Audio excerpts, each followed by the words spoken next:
Hindi ko na rin talaga nakikita na nagbebenta si Wamos at si Antoinette dun sa kanilang skincare brand. Bakit kaya? Ano kaya yung nangyari? Sa mga hindi nakakakilala, Wamos and Antoinette are content creators na nagsimula during pandemic. Sobrang lumakas sila sa social media na kung saan dumami talaga yung followers nila. Habang lumalaki yung followers nila sa social media, nakapag-start sila ng own skincare brand. At sa totoo lang, may advantage talaga si Wamos at Antoinette. Bakit? Meron kasi silang audience, may nabuo na silang isang malaking community. Ang dami na nilang followers, malaki na rin yung reach nila all over the Philippines, at isa na rin silang influencer kasi they were able to influence a lot of people sa kanilang mga ginagawa. But the truth is, hindi naman nakasalalay lang sa audience mo or sa community mo yung pagpapatakbo ng negosyo mo. Dahil marami pong challenges para magpatakbo ng isang negosyo. And these are just some that you have to consider in running a business.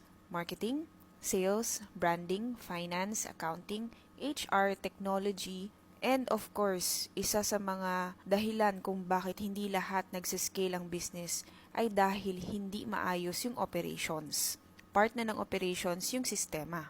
And here's the thing, hindi po madali makakuha ng isang customer para bumili ng isang produkto at para itong customer na to ay paulit-ulit na bumili dun sa skincare brand mo or sa kahit na anong negosyo. May proseso po from this hanggang dito at dito hanggang dito. Now, paano ba ito pwedeng gawin para dun sa mga gustong magsimula ng negosyo?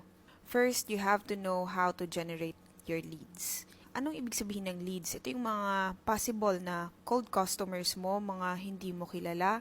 And usually, nakukuha mo ito sila through your organic contents. And of course, yung pinakauso ngayon through affiliate marketing, paid ads sa mga taong merong budget for ads, and through influencer marketing.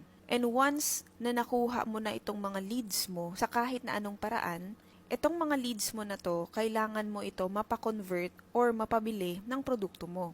So, paano mo sila mapapabili ng produkto mo? Una sa lahat, kailangan mo i-optimize yung website mo kung may website ka.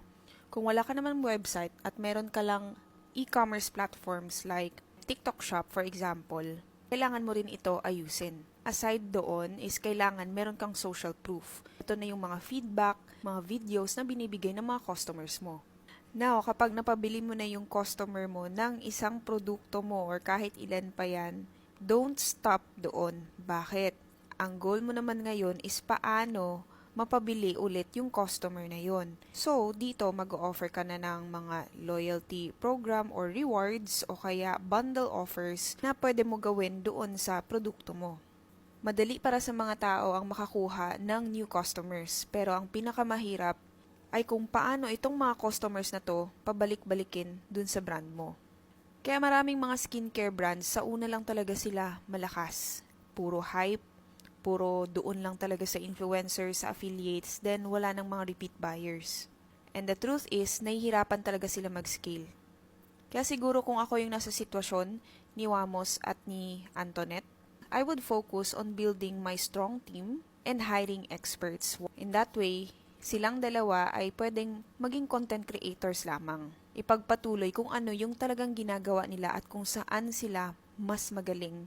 Because again, when you build a business, the goal is not to be inside the operation.